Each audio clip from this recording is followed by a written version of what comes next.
positif dan nilai-nilai kebajikan universal yang akan disampaikan oleh Pak Fadil. Namun sebelum kita mulai, kita akan berdoa yang akan dipimpin oleh Ibu Sutri. Pada Ibu Sutri dipersilakan. Kami dengan berdoa secara terbuka. Bagi yang beragama lain, persilakan berdoa menurut agama dan keyakinannya masing-masing. Dan bagi yang beragama Buddha, marilah kita memanjatkan nama kata bersama-sama.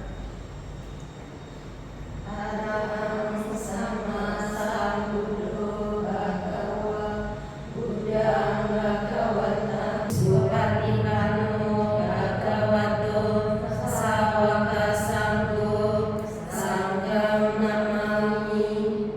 Terpujilah Tuhan Yang Maha Esa, para Buddha, Bodhisattva dan para dewa. Semoga kegiatan pada hari ini berjalan dengan lancar. Sabi sata bawantu sukitata. Semoga semua makhluk berbahagia. Sadu sadu. Indonesia tanah airku, tanahku marahku. Di sanalah aku berdiri, jadi pandu ibuku. Indonesia kebangsaanku, bangsa dan tanah airku. Marilah kita berseru, Indonesia bersatu yang ku cinta. Indonesia Raya, merdeka, merdeka, hiduplah Indonesia Raya. Indonesia Raya, merdeka, merdeka, tanahku, negeriku yang ku cinta. Indonesia Raya, merdeka, merdeka, hiduplah Indonesia Raya. Terima kasih Bapak Ibu. Terima kasih Rosa. Assalamualaikum warahmatullahi wabarakatuh. Salam sejahtera, namo buddhaya. Kepada yang terhormat Ibu Indriawati selaku pembina Yayasan Dhamma Savana, kepada yang terhormat Pak Iwan Kurniawan selaku Kepala Sekolah SD Dhamma Savana, pada Miss Lina dan Pak Bayu selaku Wakil Kepala Sekolah SD Dhamma Savana, dan guru-guru yang saya hormati. Pada siang hari ini izinkan saya untuk memaparkan. Sebenarnya saya tidak tanpa mengurangi rasa hormat, ini tidak mengajari ya Bapak Ibu ya. Saya bukan mengajari, saya hanya mensosialisasikan kembali apa yang saya terima waktu di P2PTK tanggal 9 November lalu. Pada siang hari ini ada beberapa materi yang akan saya sampaikan, yaitu ada 5 materi. Yang pertama adalah disiplin kebajikan nilai-nilai positif. Nah, tujuan pembelajaran kebajikan. Nah, tujuan pembelajaran pada materi pertama ini, peserta dapat menjelaskan makna kontrol serta dapat menjelaskan perubahan paradigma stimulus respon kepada teori kontrol. Nah, yang kedua adalah peserta dapat menjelaskan makna disiplin positif dan mengamati penerapannya di lingkungan. Yang ketiga, peserta dapat menentukan nilai-nilai kebajikan yang penting ditanamkan pada siswa. Dalam penerapan GAIN ini, ibu bapak berpasangan, lalu salah satu ditugaskan untuk menulis apa yang berharga. Jadi misalkan uang, anak, segala macam yang berharga bagi bapak ibu. Lalu pasangan bapak ibu itu berusaha mengambil apa yang di dalam genggaman teman pasangannya. Nah, teman Anda B atau mencoba dengan sekuat tenaga dengan berbagai cara untuk mengontrol diri sendiri. Apakah kita mau memberikan atau tidak. Nah, untuk yang lawannya kita bisa mengontrol juga. Apakah kita dengan kemauan kita itu kita harus dengan paksaan, dengan yang lembut seperti merayu, menyuap, ya kan, dengan yang lembut, bahkan bisa dengan mengancam jika tidak memberikan benda tersebut yang berharga menurut temannya. Ini kalau ini ada game, bukan game ya, setuju atau tidak setuju dari pernyataan berikut. Apakah Bapak Ibu setuju bahwa guru dapat mengendalikan penuh murid di kelas? Menurut Bapak Ibu apakah setuju? Tidak ya Bapak Ibu ya. Nah, yang kedua, mengkritik dan membuat murid merasa bersalah dapat menguatkan karakter murid. Apa setuju? Tidak. Karena itu mengkritik itu membuat murid merasa bersalah, tidak menguatkan karakter.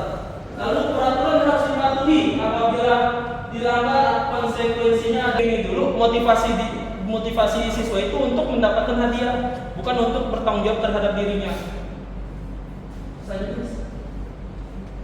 Ini paradigma stimulus respon. Ilusi bahwa guru dapat mengontrol murid. Terus guru itu tidak dapat mengontrol murid kan. Jadi apa yang guru itu hanya bisa mengarahkan, tidak bisa anak ini harus begini, anak ini harus begitu. Jadi kita hanya mengarahkan bahwa bisa ada sikap yang tidak kita setuju atau tidak kita inginkan, kita hanya bisa mengarahkan murid tersebut. Terus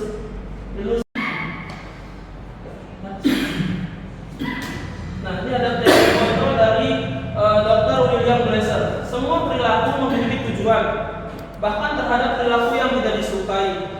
Hanya Anda yang bisa mengontrol diri Anda, dan Anda tidak bisa mengontrol orang lain.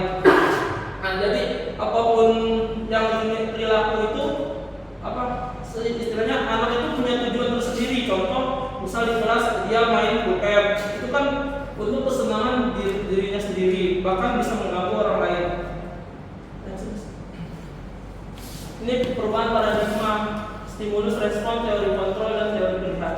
Siapa sesungguhnya memiliki kontrol? Ini stimulusnya, ini teori kontrol pilihannya. Kita mencoba mengubah orang agar berpandangan sama dengan kita. Di teori perilaku itu buruk, tapi orang itu pasti memiliki tujuan. Orang lain bisa mengontrol saya. Di teorinya hanya Anda yang bisa mengontrol diri Anda tidak bisa mengontrol orang lain. Pemaksaan ada saat bukan gagal. Kolaborasi dan konsensus menciptakan pilihan-pilihan baru. Pemaksaan ada pada saat bukan gagal, itu maksudnya pasti misalkan kita memujuk anak-anak baru. Misalkan ada yang berperilaku tidak baik, ayo anak-anak kita jangan begini. Terus anak itu pasti kan nggak selalu mengikuti ya. Nah, nanti kita pasti merasa kok ini anak nggak mau mengikuti ya. Pasti kan kita nanti ada dia paksa aja lah, anak harus begini ya. Terus model berpikir menang atau kalah, ini yang harusnya adalah model berpikir menang dan menang.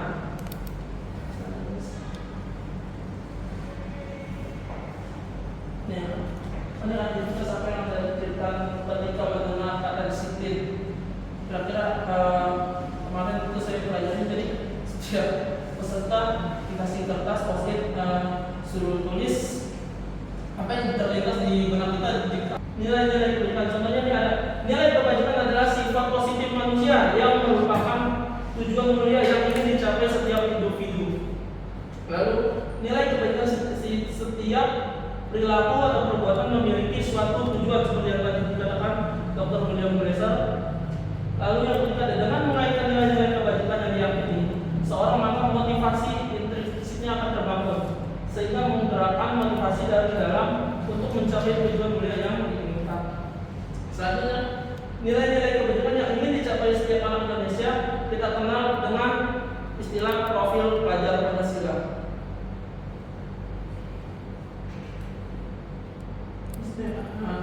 Di sini namanya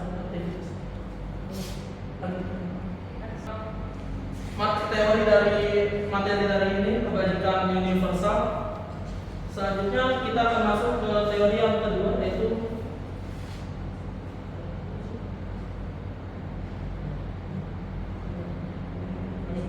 dan pada teori ini materi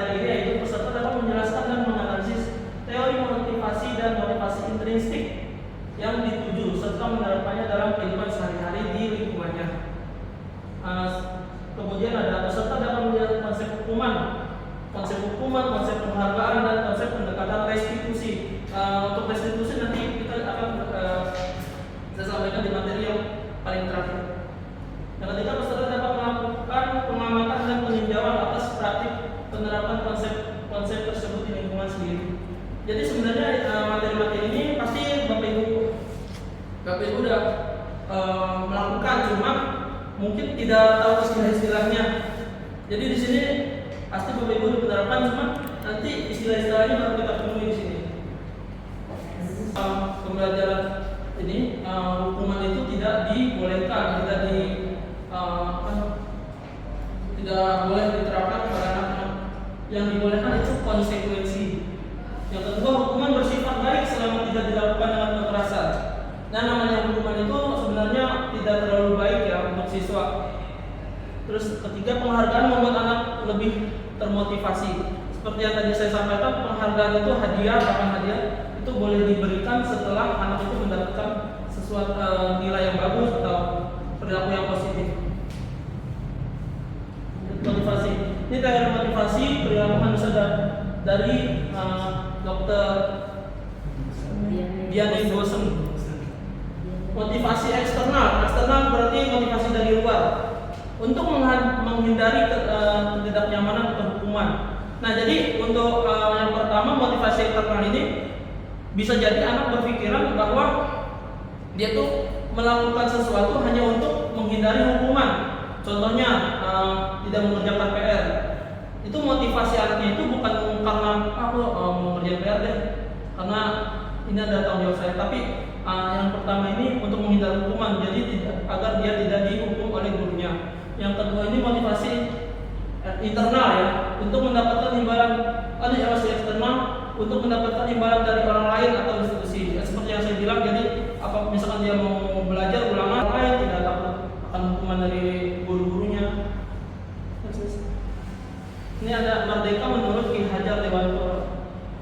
Merdeka itu artinya tidak hanya terlepas dari perintah, akan tetapi juga cakap buat memerintah diri sendiri.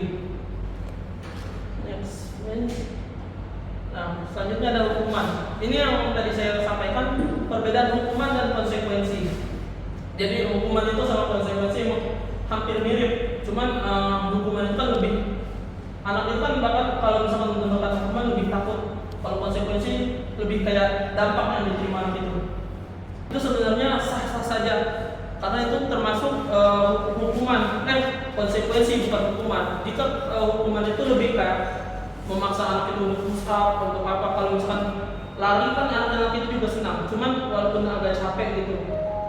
Terus anak dengan hukuman anak akan membenci kedisiplinan. Nah, dengan konsekuensi anak akan menghargai disiplin. Lalu kalau hukuman itu bersifat paksaan, sedangkan konsekuensi adalah stimulus tanggapan.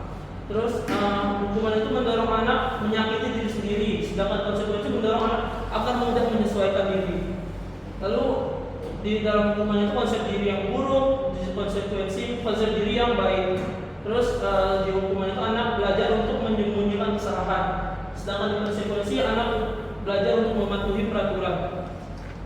Kebanyakan anak-anak kan jika membuat kesalahan dia akan menutupi kan.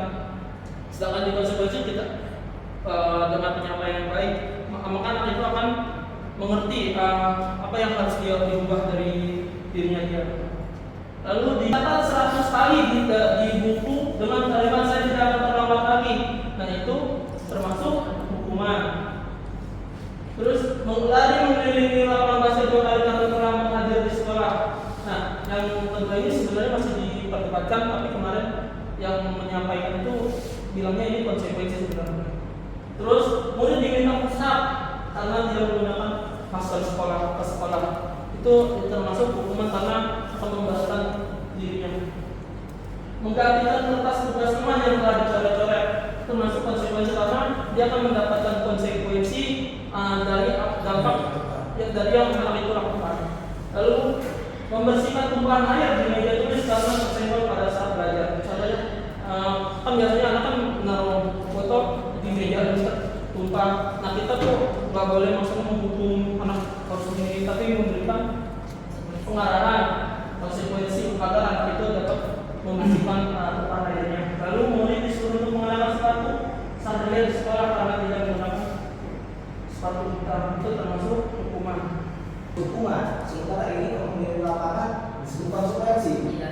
Iya, harusnya ya. tindakan guru di atasnya. Berarti apakah guru melakukan ini itu termasuk Ya. bagus Kalau atau tidak tidak? mau di teori apapun kata-katanya bias. Bias. Berarti tadi itu bias mau apa nggak pakai senjata. Berarti gini Bapak ya. Berarti yang pada respon kita berarti dia nggak usah respon misalnya. Nah, Kecuali rupanya gini, kalau kata-katanya murid disuruh pakai dan ada fungsi-fungsinya. Kayaknya sih untuk apa? Itu betul kata-katanya. Atau mungkin Pak Bayi itu Tidak salinan bisa. kemudian disuruh untuk tidak Melepas menggunakan Kalau tidak, melepaskan sepatu. Itu termasuk hukuman. Versi itu kan termasuk hukuman. Nah, sudah. Misalnya lagi nih, murid disuruh Penghargaan mengurangi motivasi intrinsik. mengurangi motivasi dari dirinya sendiri seperti yang menurunkan kualitas. Kalau ini intervensi bisa kita skip, referensi lagi bisa. Next aja nih sebetulnya, jadi ntar kita di tiap kelas ini lebih ke sama kesepakatan kelas, tapi lebih mengambil nilai-nilainya, contoh bisa dari kalimatnya atau hanya nilai-nilainya saja. Contoh, mengapa tidak peraturan saja? Mengapa harus mengambil kelas? Karena mengapa kita memiliki peraturan yang hadir tepat waktu sekolah? Mengapa kita memiliki peraturan wajib menjaga kebersihan lingkungan sekolah? Mengapa kita memiliki peraturan memakai helm jika mengendarai motor? ya kalau harus jawab ini tidak, tapi pada sebetulnya bedanya tipis-tipis amat. Kalau saya lebih setuju kepada Kesepakatan. Karena itu Disepakati bersama. Keyakinan itu artinya diri sendiri. Masing-masing. Persepsi antara anak A dan B kan beda. Beda. Ya harusnya itu. Tidak. Banyak kelas melibatkan guru Ya. dan murid. Ya. Ya, Karena kita kan menanyakan apa kelas ketiganya, bagaimana. Dasar keyakinan kelas adalah nilai-nilai Ya. keyakinan atau nilai-nilai Ya istilahnya. Nah, apakah nilai kebajikan atau nilai kalimat mengajak persuasi? Terus lanjut, membersihkan lingkungan sekolah dan peraturan untuk nilai universalnya menjaga kebersihan. Lanjut. Nah, saat di perpustakaan mengembalikan buku pada tempatnya untuk nilai kebajikannya itu tanggung jawab kita terhadap buku tersebut.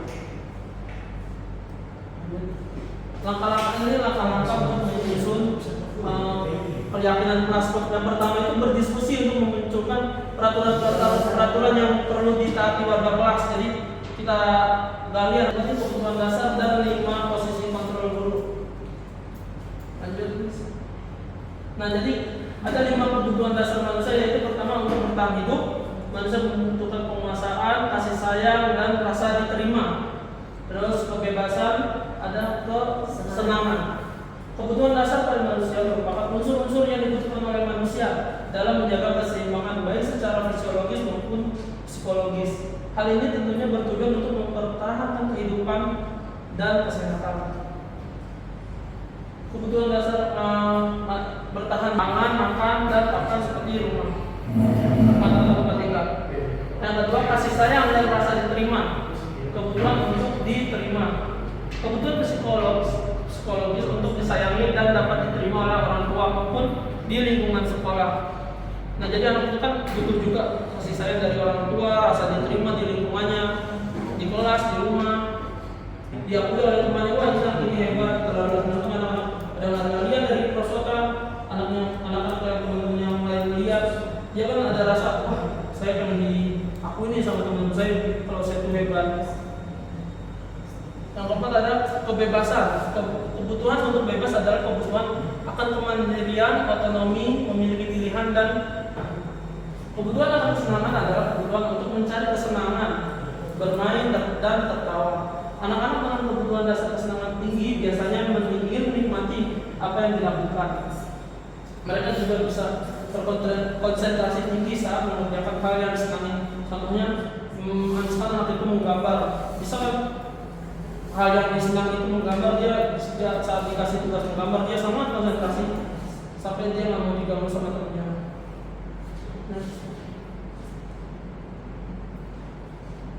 Ini lebih Nah, Kalau itu masuk sini dari itu kan. Iya. jadi Iya, pegawai ya. Iya. Kalau yang 4 udah ketemu kenapa itu. nggak nyambung ini? Nah, Iya. apa ini apa ini?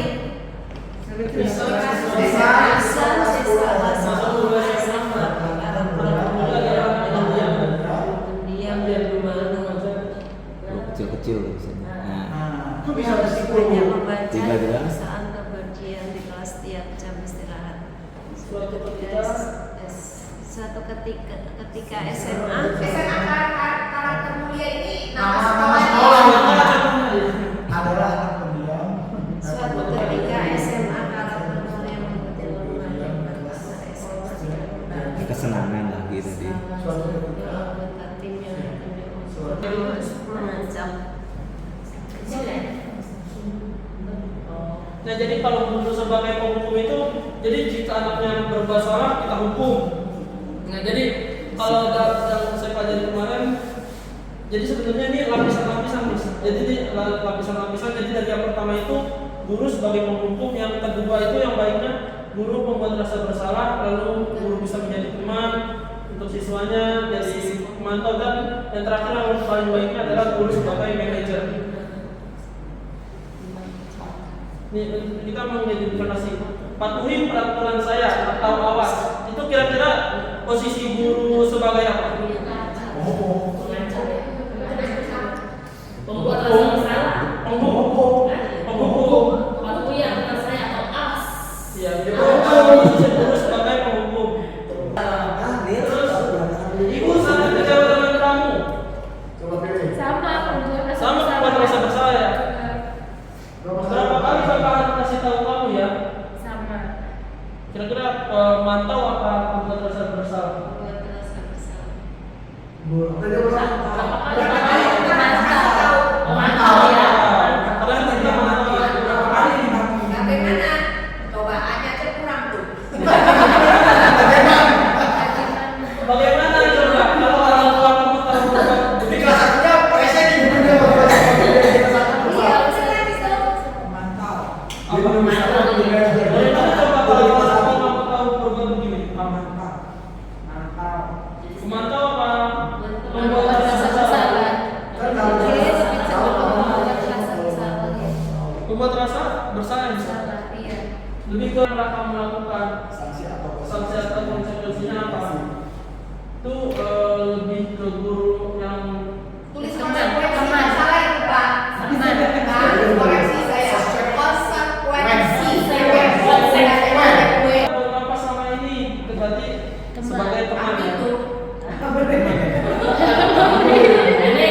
Gak ada masuk dari sini. Nggak tahu.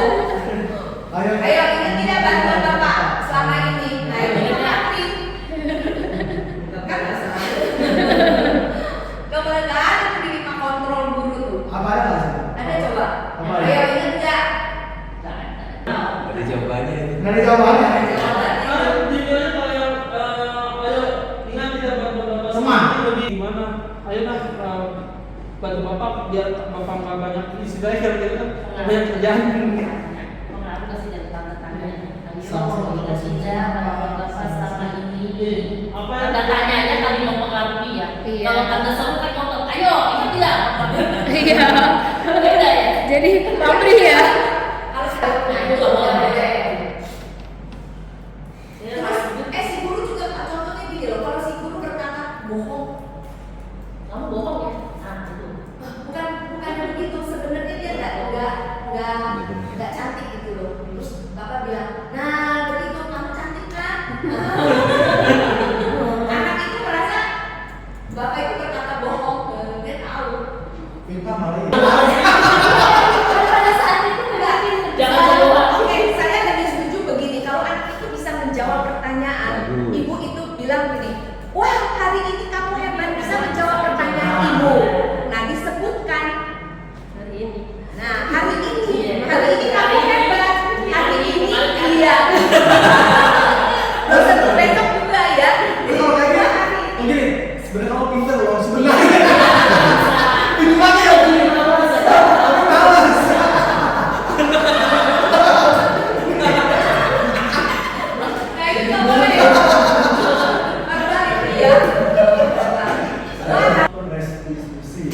restitusi segitiga restitusi. Nih, dan pendekatan restitusi ya pasti. Restitusi adalah proses Itu menciptakan. sekolahnya di negeri kali. Ini salah juga nih buat nih dari ini. Dengan kalimat oh setiap orang itu pasti pernah melakukan kesalahan. Jadi anak itu nggak merasa oh ini saya hina banget nih saya pernah melakukan kesalahan ini. Jadi kita stabilkan identitas. Oh enggak. Jadi nggak semua manusia lo pernah yang apa namanya Tidak merasa terburu. tidak merasa oh salah sendiri. Jadi kita harus stabilkannya dengan cara kasih tahu oh manusia itu nggak ada yang sempurna. Kadang kita juga Cara bergerak. Tapi Kak boleh ya saya aku ada sedikit masukan gitu ya untuk keyakinan kelas gitu ya. Saya lebih setuju kepada kesepakatan kelas karena kesepakatan kelas itu adalah kita sepakati bersama antara si guru dengan teman-teman. Yang dikatakan kesepakatan karena nanti sewaktu bisa berubah. Kalau sudah keyakinan itu tidak bisa diganggu gugat. Gitu. Contoh begini, anak itu datang ketok pintu. Pak, maaf, saya datang terlambat. Oh, nggak apa-apa nak. Coba kenapa datang terlambat? Alasannya kenapa datang terlambat? Coba tenangkan diri kamu dulu.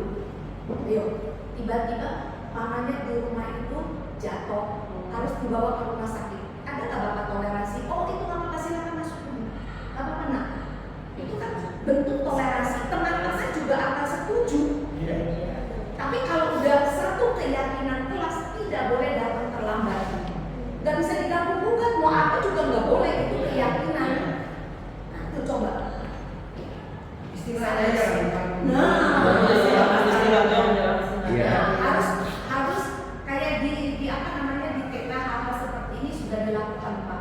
Nah namanya kita kesepakatan kelas. Jadi artinya apa nih yang nggak boleh gitu loh. Oh datang terlambat. Tapi kalau ada satu misalnya yang purgel yang nggak bisa atau misalnya tiba-tiba kalau anak SMA nih bannya pecah, nggak usah deh yang lain dan si gurunya aja datang terlambat karena bannya pecah.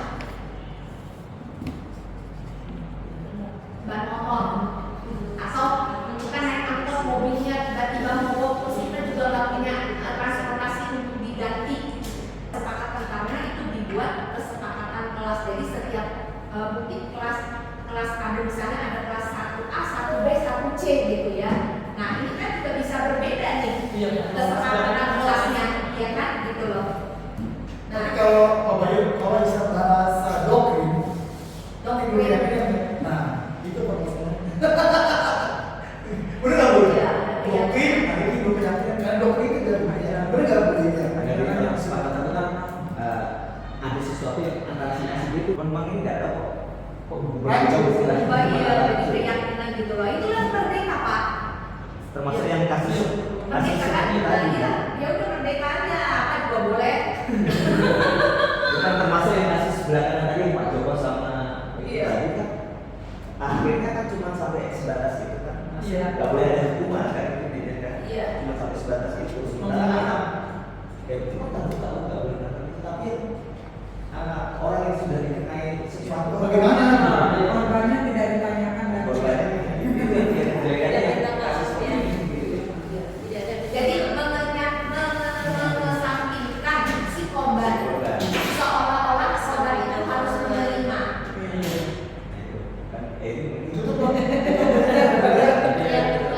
Nah, saya mau tanya lagi sama Pak Fadil ya, Pak Fadil pada saat ikut apa ini pelatihan pengimbasan guru penggerak PGP. Iya, PGP. Ya, Demikian tadi Bapak Ibu pemaparan dari Mr. Fadil. Semoga bermanfaat untuk kita semua. Semoga bisa kita terapkan kepada peserta didik kita di sini. Terima kasih untuk perhatiannya. Selamat sore, Namo Buddhaya. Namo Buddhaya.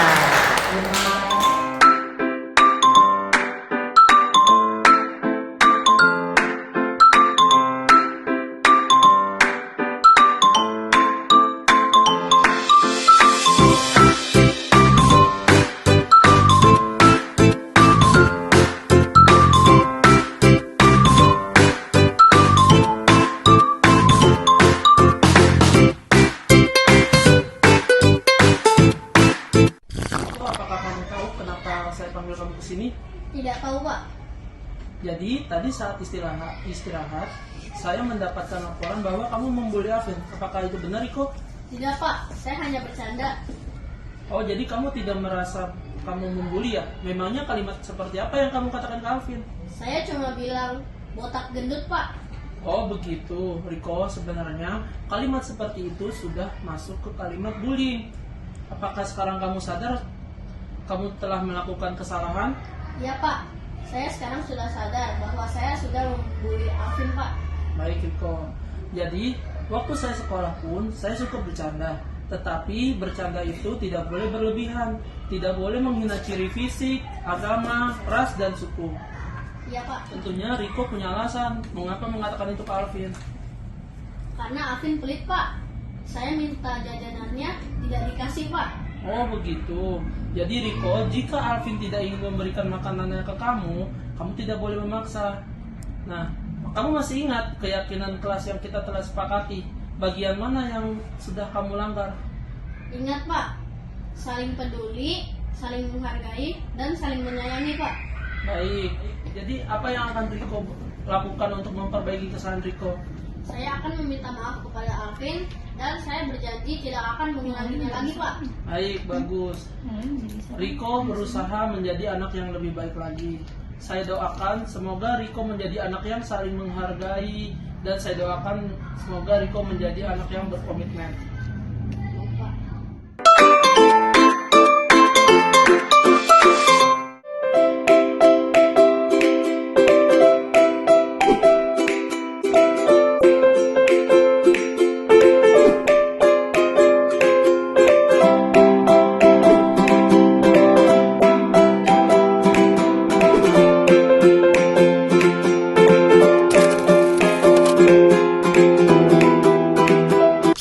Selamat siang anak-anak. Namo Buddhaya. Bagaimana kabar kalian anak-anak hari ini? Baik. Oke, jadi pada pertemuan kali ini kita akan membahas tentang keyakinan kelas. Tetapi sebelum kita membahas keyakinan kelas, saya ingin kalian memulai pembelajaran pada hari ini dengan berdoa terlebih dahulu. Silakan Fulvian untuk memimpin doa teman-temannya.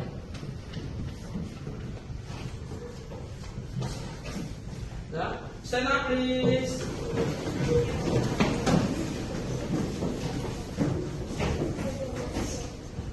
Silakan Fulvian. Marilah teman-teman, sebelum kita memulai keyakinan kelas ini, kita berdoa terlebih dahulu. Mata dipejamkan, tangan bersikap anjali. Berdoa dimulai.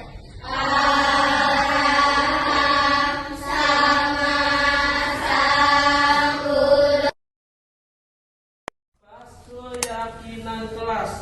Nah, ada yang tahu nggak apa sih keyakinan kelas? Silakan James. Kesepakatan kelas. Keyakinan kelas itu adalah kesepakatan kelas. Oke, boleh.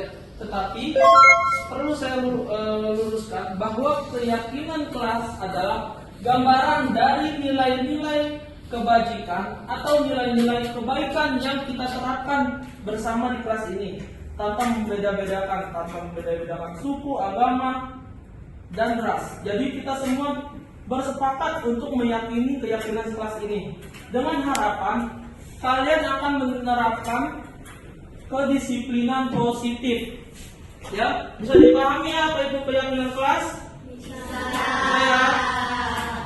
Kita akan mendiskusikan kesepakatan yang akan kita bahas. Impian kalian tentang kelas yang ingin kalian capai. Seperti apa kelas yang ingin kalian capai? Siapa? Tidak berisik. Kelas yang tidak berisik. Saling menghargai. Saling menghargai. Apa Pin? Oke. Apa Lin? Kelas yang tertib. Nah, jadi setelah ini saya akan membagikan ini apa? Post-it. Nah, saya bagikan satu persatu. Nah, kalian boleh menuliskan satu kelas impian yang ingin kalian capai di sini. Oke? Paham ya? Kalian tulis bagaimana kelas yang ingin kalian capai. Tidak berisik, harus tertib, tidak kotor, ya? Bisa? Bisa. Bisa. Nah, jadi kalian menuliskan di sini kelas yang kalian impikan. Oke? Satu orang satu impian saja. Silakan next. Alin. Ana. Indira.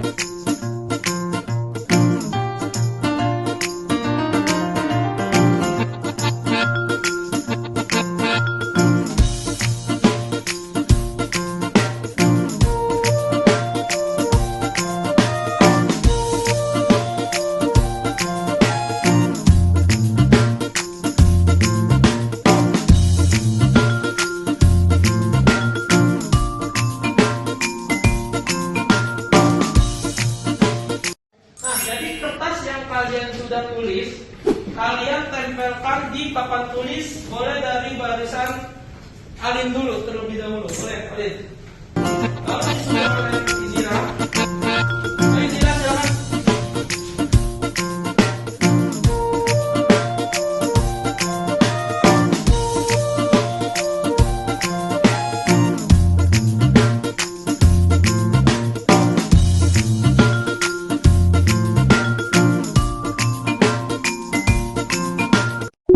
Jadi yang kalian tulis di post-it dan ditempel di sini akan saya tulis kembali dan saya akan menuliskan yang sudah kita sama-sama kita sepakati.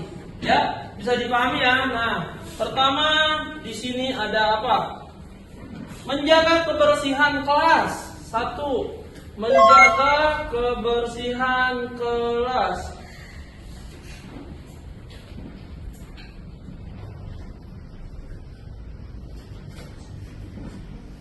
2, ada apa lagi kira-kira? Tidak membuli. Oke, kita masuki. Tidak membuli.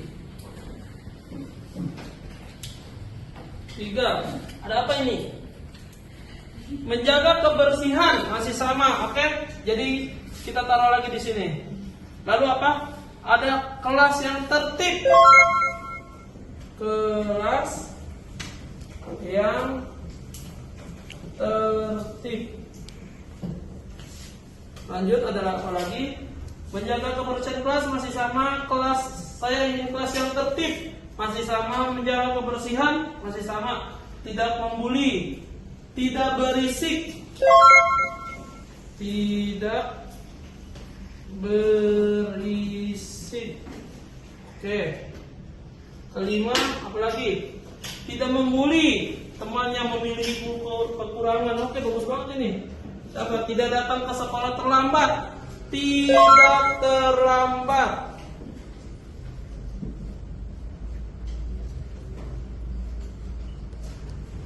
Oke, ada lagi? Kelas yang nyaman. Oke.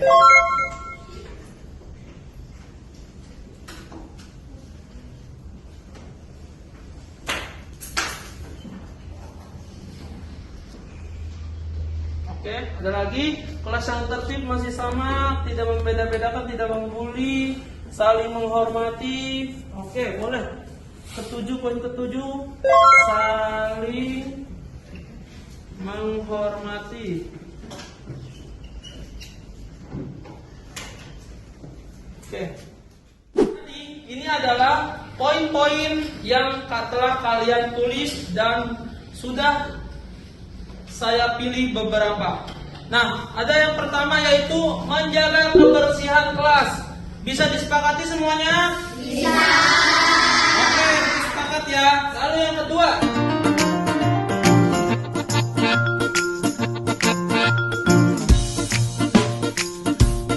Nah, setelah kita sepakati bersama, saya minta Madeline sebagai ketua kelas membacakan dan kalian ikut membacakan keyakinan kelas yang sudah kita sepakati. Bisa? Bisa.